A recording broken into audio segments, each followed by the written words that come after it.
Is your goal to sell in 5 years or to ride it out until you're just ready to close the doors? So those things, decisions like that are impacted by your goals. There's no better way to build wealth than owning your own business. And so I would say if you're a young dentist, I would highly consider that. And usually you have to involve someone with low imagination, and that's a banker to get things going. Nowadays, the programs are better. They'll have special deals for dentists. You are entering lifestyle dentist territory where healthy, wealthy, generous dentists choose to live epic lives on their terms with freedom and fulfillment.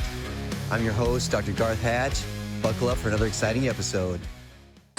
Welcome, lifestyle dentists. I am really excited for this episode today. I've got my own personal CPA, Nathan Burt, and he is amazing in many ways. I've had many different accountants and CPAs and have consulted with many different CPAs and tax attorneys, things like that, and have had good experiences and not as good. Nathan has been my tried and true with him for years, and he's been awesome and has lots of great strategies, great ways of looking at things and how to simplify things too with the tax code. And I thought it would be very helpful for anybody, especially dentists that are looking to maximize their tax savings and legally increase their wealth and reduce their tax burden. So with that said, thank you for joining us on the podcast, Nathan. Yeah, thanks for the invite. It's been fun to work with you over the years, and hopefully there's something that we talk about today that will be useful for others. I guarantee it will. Just to start off, Nathan, would you mind doing a little intro yourself? Maybe your background, what made you decide to be a CPA and your beginning journey into tax savings? Yeah, sure. I was getting ready to go to law school in 2010, and that was right in the middle of the recession, and you kind of get a job out of law school. And so I pivoted and I went to go do a Teach for America program and became a seventh grade language arts teacher in this poor neighborhood in East Phoenix in Arizona.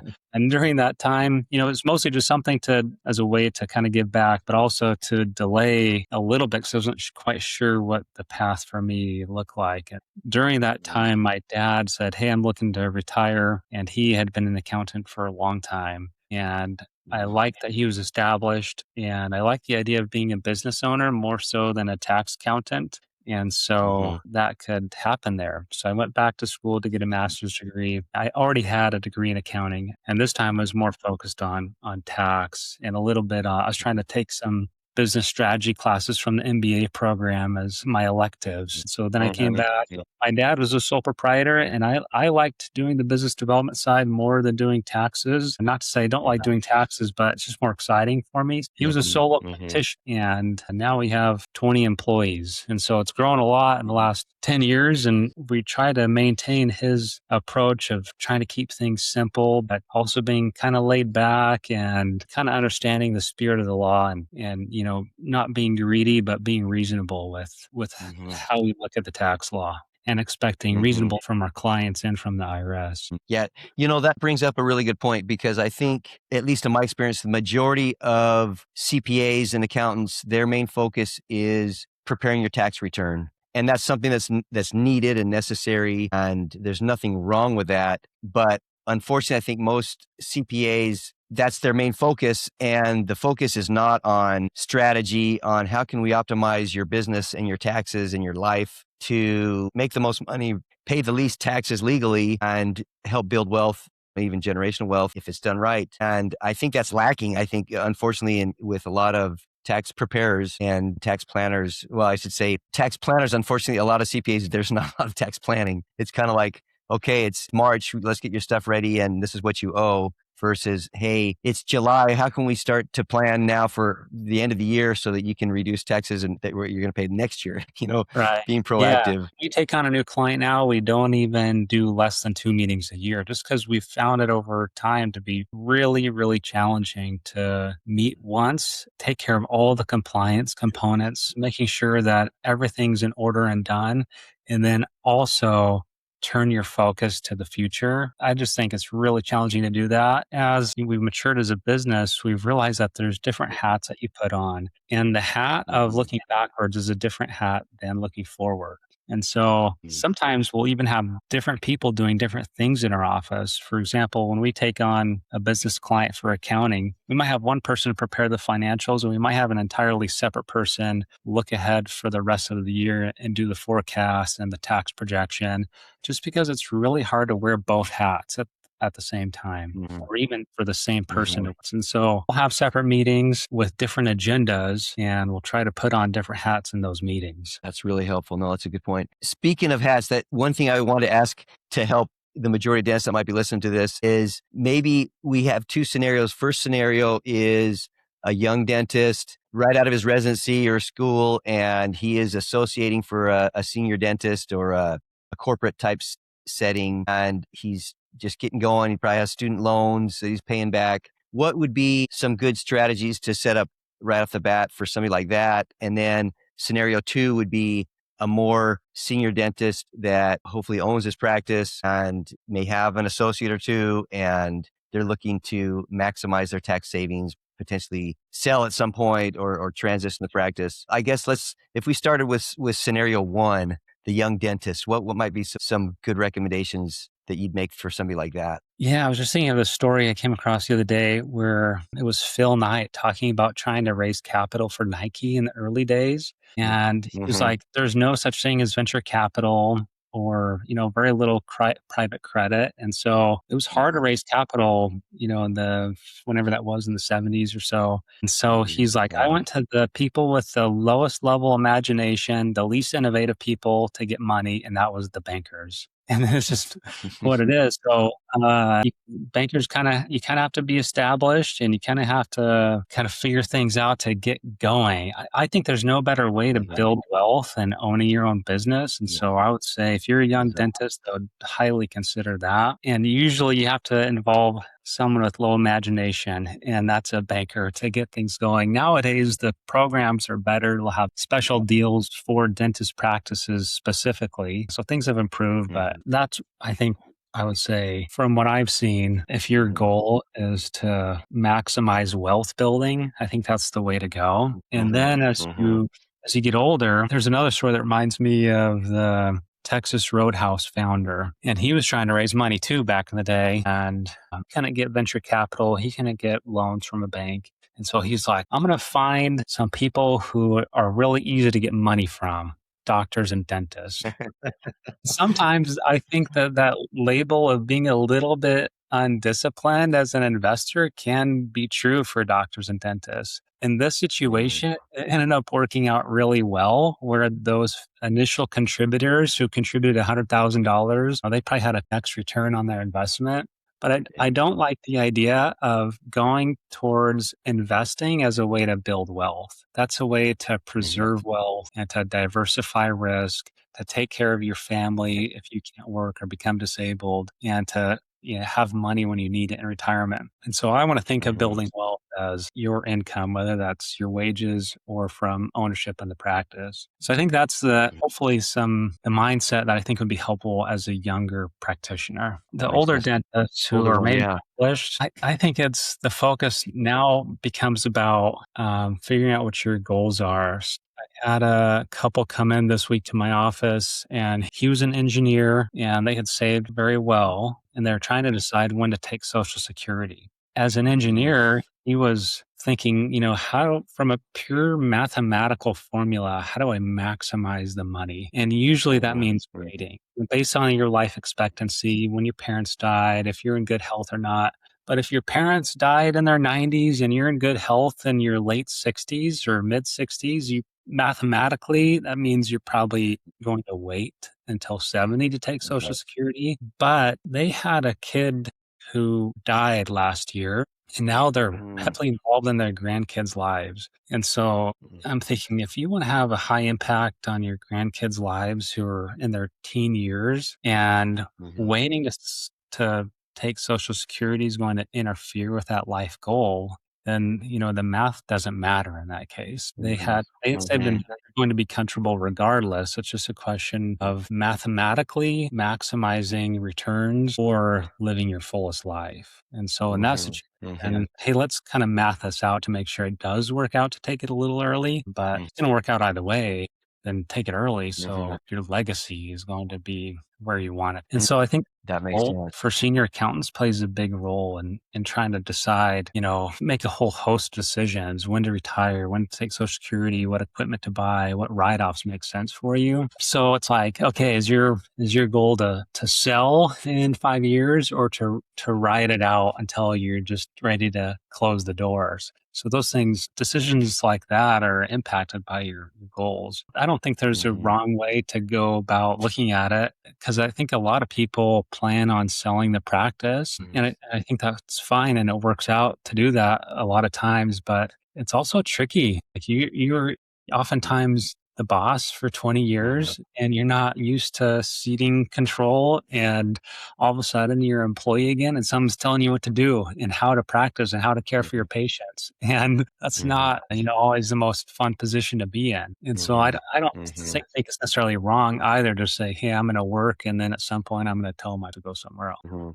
Mhm. It might Yeah, take, no, that's a really good point. yeah, it might end up working maybe 1 or 2 years more than you would if you would have sold, but your daily life might be more enjoyable. Yeah, no, that's a really good point. And I think that is one thing that a lot of people don't think about, not just dentists, but anybody. It's like, okay, what's the day going to look like after retirement? And you have to have a plan of what you're going to go to, not just you're going to retire and then what, because with health longevity, a lot of people are living well beyond 65, hopefully into their 90s and beyond, if they're living right. And so that's a long time to sit around and play golf and watch TV if they don't have a good plan. And I Yeah. found even, like with my own dad, he retired. He was a fireman. He retired at 65. Basically, they kicked him out the door essentially at 65 because of his age, and it wasn't good for him. I mean, he kind of sat around, watched a lot of TV, and ended up having a stroke a couple years after. Mm, And I think it was a wake up call for him to do other things. And he did end up getting another job delivering flowers and just random things, working in his garden and working out more. And it has helped now. I mean,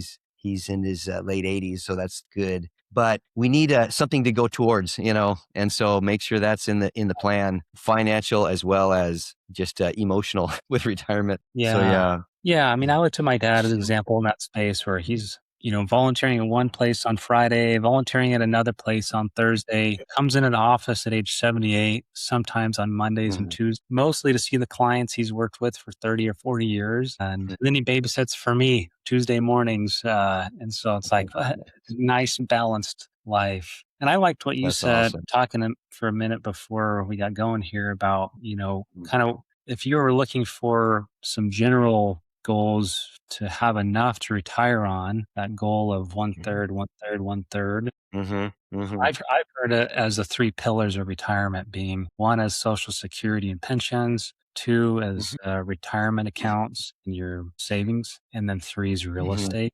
And so you're going to Mhm. transform your practice if you're going to sell into that Mhm. cash layer. You Mhm. had similar to where one third was your practice value, one third was your cash and savings, and one third was your real estate. But I like those Mhm. similar concepts. I like how in that case you have eggs in multiple baskets. If the value on one goes down, you still have these other two baskets. And so I kind of want to keep that in the back of our mind when we're thinking about some of these other smaller decisions. No, that's a really good point. Speaking of two of those three, I know with the big beautiful bill, it's unlocked a lot of really good benefits for business owners and real estate investors. Can you talk about that? I mean, either just in general or specifically with the big beautiful bill, the benefits of either buying a business or real estate or investing in those that's even better than a lot of other options. Yeah, the one big beautiful bill changed a lot of the tax law, some permanent and some temporary. And permanent is really also temporary just because, laws Yeah. change with administrations. So it brought back some of the luster that had dampened over time. One example Mhm. is bonus appreciation got re-implemented where it was going down to Mhm. 40% or 20%. So if you had bought a new piece of equipment for your practice last year or before the big beautiful bill was passed,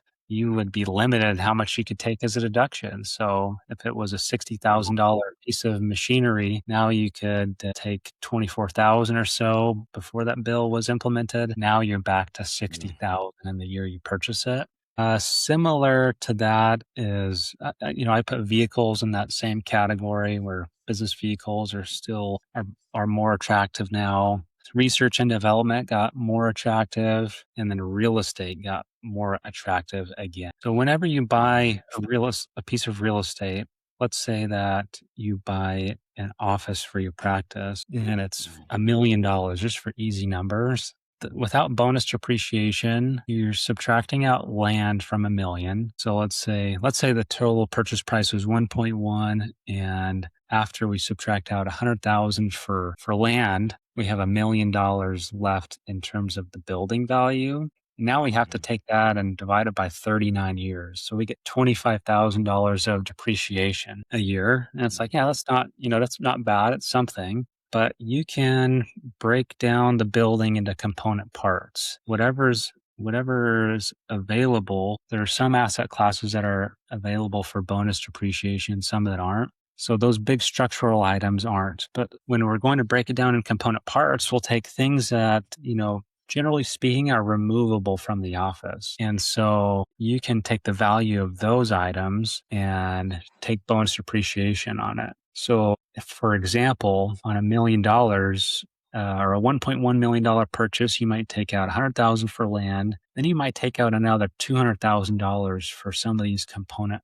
parts of the building and go bonus depreciation on that. So then you're getting a $200,000 write off that first year of owning the building, plus the other depreciation that's allocated across 39 years. And so the one big beautiful bill made real estate purchasing kind of more attractive again.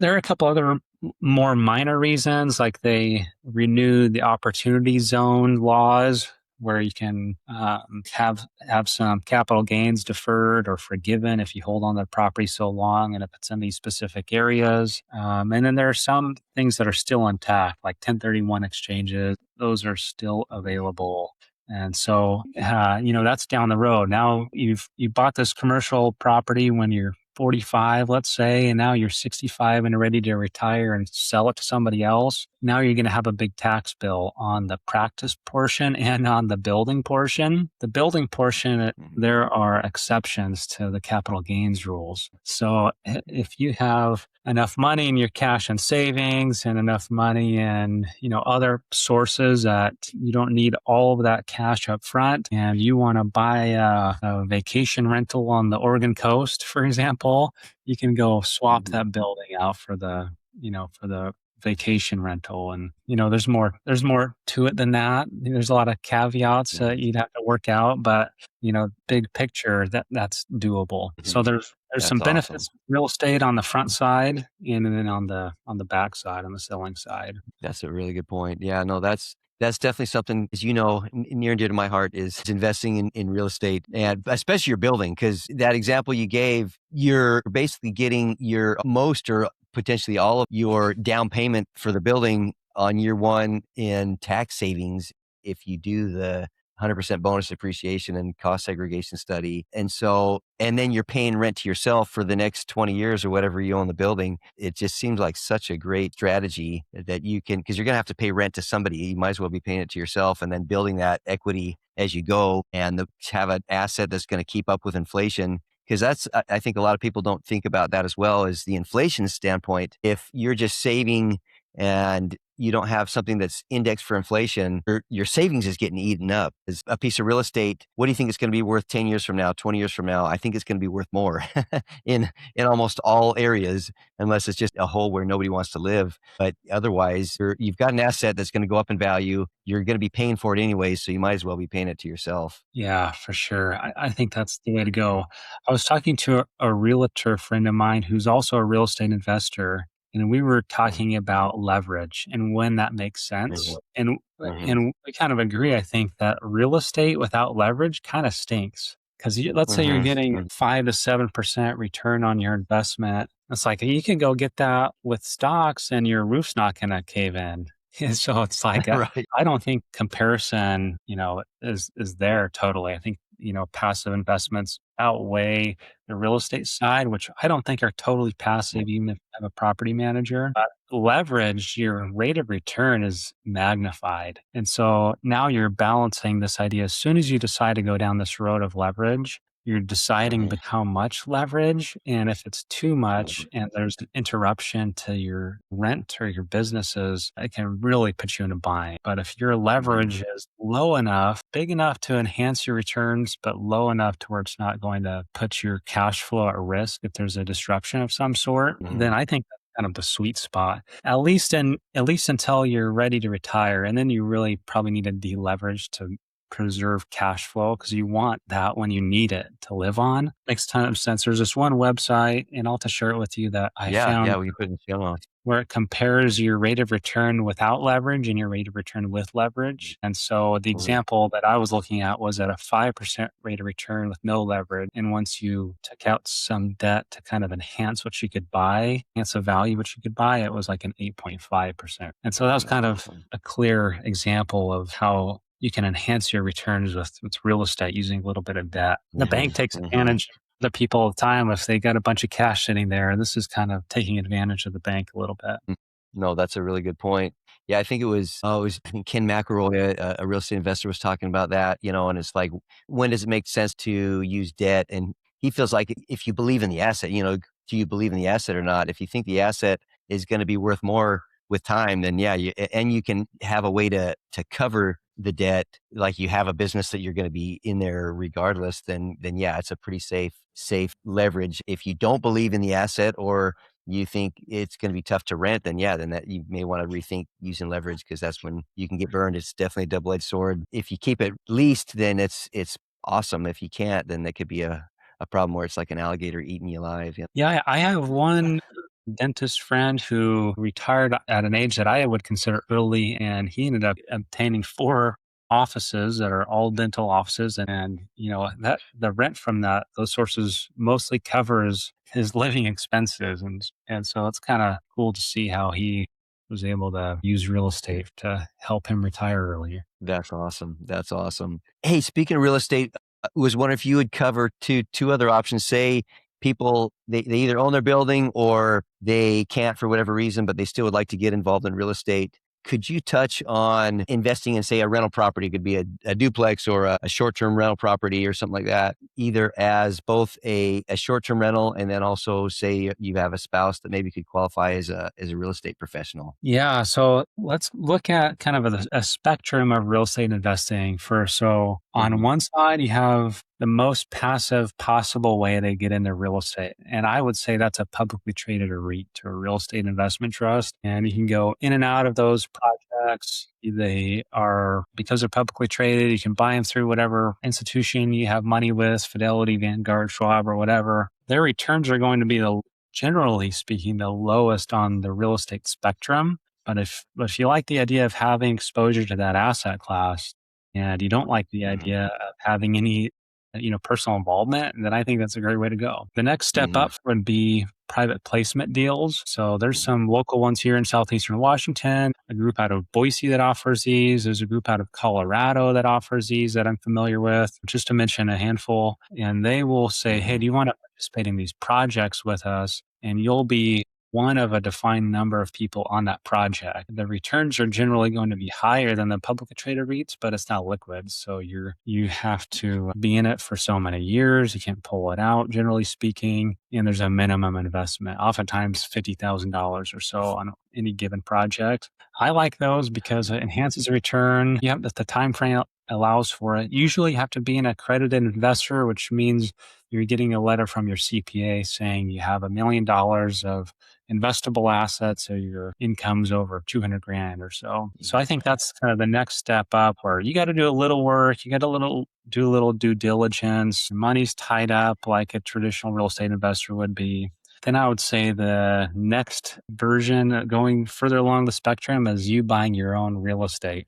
I think that can enhance your returns even more than the other previous two options, but you're usually involved in that. So, I bought a rental house a year or two ago, and I forgot how long it takes. If you're going to be your own property manager, I forgot how long it takes to get a tenant in there initially. So I was going there at lunch or leaving work early to go show the house and, modifying lease agreements to fit our needs and things like that. And, I probably spent 40 hours initially getting things set up, and now it's been a couple years. I spend maybe a couple hours a year on it, but next tenant cycle comes through, I might have another commitment of time where I'm probably going to turn it over to a property manager at that point. You talk about your experiences with this, but I think property managers probably raise your rents a little more than you would, and so they probably take care of their own fee for the most part. Has that been your experience? Yeah, no, it is. I think you were smart right off the bat, managing yourself. And I've done the same. Our first couple properties, in fact, when I was in the military, we bought several properties in South Carolina. And initially we managed them ourselves. It's definitely more headache, but I learned a lot on what to expect, what are average expenses that you're going to have for repairs and things like that, and what seems normal, what's not normal. But long term, definitely a big fan of hiring property management, because you're hiring somebody that's a professional. That's what they do every day. They are going to be able to get more tenants in faster. Typically, they can handle the toilet phone calls and things like that, in the middle of the night. That if your main gig, be that you're a dentist, you're an accountant, whatever you are, typically your time per hour is worth much more doing that than it would be answering a phone call because you've got a leaking toilet, in the middle of the night. So you're better off. Plus, it's just I think a mental capacity thing, because if you're doing it all with yourself, you might be able to get one property, two properties, but eventually you're like, this is overwhelming. I can't buy anymore, and so you stop.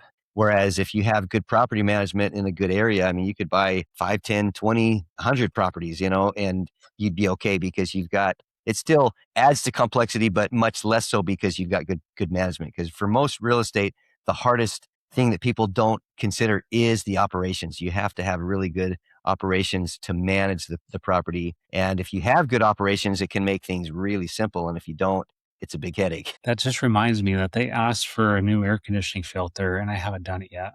I got to run to Home Depot. I would probably recommend you get a good. In fact, if it's here in the Tri-Cities, I can give you some good names of good property managers. So yeah, I think long term you'll enjoy it better with good property managers. Hey, Yeah. one other thing I want to ask about paying your kids. If you own your business, what are some good, and that business could be your dental practice or even your real estate. What are some good strategies to pay your kids where they can do legitimate jobs, be that cleaning or doing landscaping, doing filing, doing shredding paper work, that you can just doing modeling, modeling for the business. Good strategies for paying your kids. Yeah.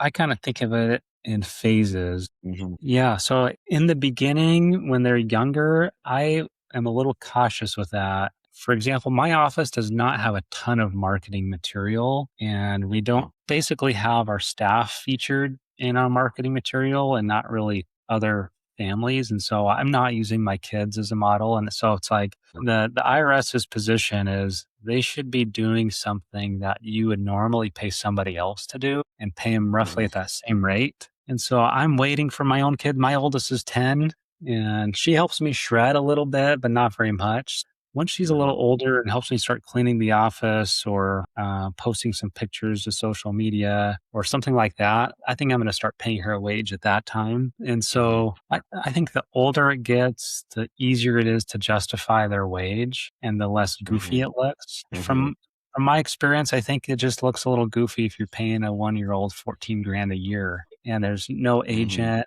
there's no pictures, there's no deal in place. But have a lot of marketing material and it prominently features families, and your kid's on one of those or many of those marketing pieces, then I think it's okay. But I would have some kind of deal in place where it reflects what the industry calls for. So I think is getting them on payroll in a way that's justifiable. So a way that you would flex a wage that you'd pay somebody else to do the same thing. And then phase 2 is getting that or a portion of that into some kind of account for them. So To begin with, I would say just put it into a brokerage account because they're going to want money that's accessible to them and not tied down and with some kind of Mhm. restriction. And then once that's Mhm. Mhm. started and it starts building up, then I would say maybe then consider adding a Roth IRA because with if they Mhm. have earned income, which wages are, then you contribute to a Roth IRA. And so Mhm.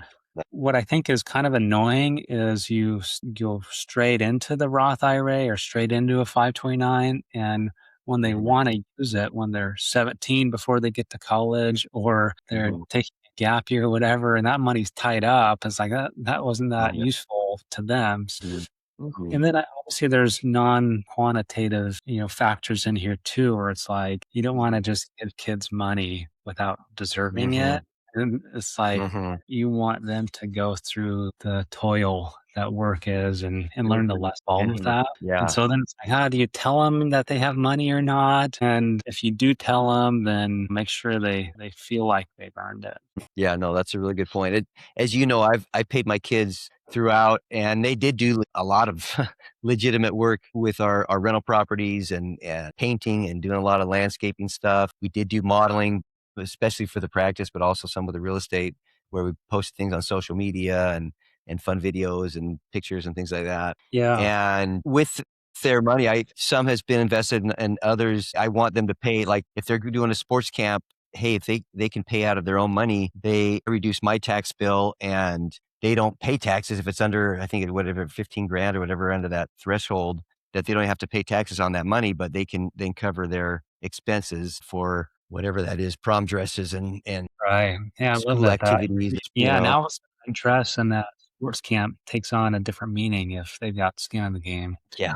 Yeah, no kidding, no kidding. I agree. And you're right. I do agree though too. It's also got to be age appropriate where it's hard to justify 15 grand worth of filing to your 2-year-old Yeah. if they're not really filing. So yeah, no, that's really good feedback. Yeah, I was just gonna say, we take our kids to our rental property to pull weeds, Mhm. and I Good. Yeah. pay them per weed, and they get double if they count their weeds in Spanish. Now That's awesome. the 1099 limit's going from $600 to I think at least to double that this year, and Mhm. so now my plan is to pay them as a contractor, as a landscape contractor, and not have any reporting requirements as long as we keep it under that limit. But That's awesome. I don't want them to feel like we're too comfortable with money. So I'm like, hey, we got to earn the rent that we're getting from this house. So let's go pull the weeds for Mhm. them, and you know Mhm. we're all going to participate in the family's income that way. So it'll be fun. So I'm going to report some on my taxes a little bit this year for dependent wages or contractor expense. Mhm. Then I just have a regular brokerage account open for my kids just because I don't want the restrictions yet. That might change here in the years to come. Mhm, mhm. No, that's awesome.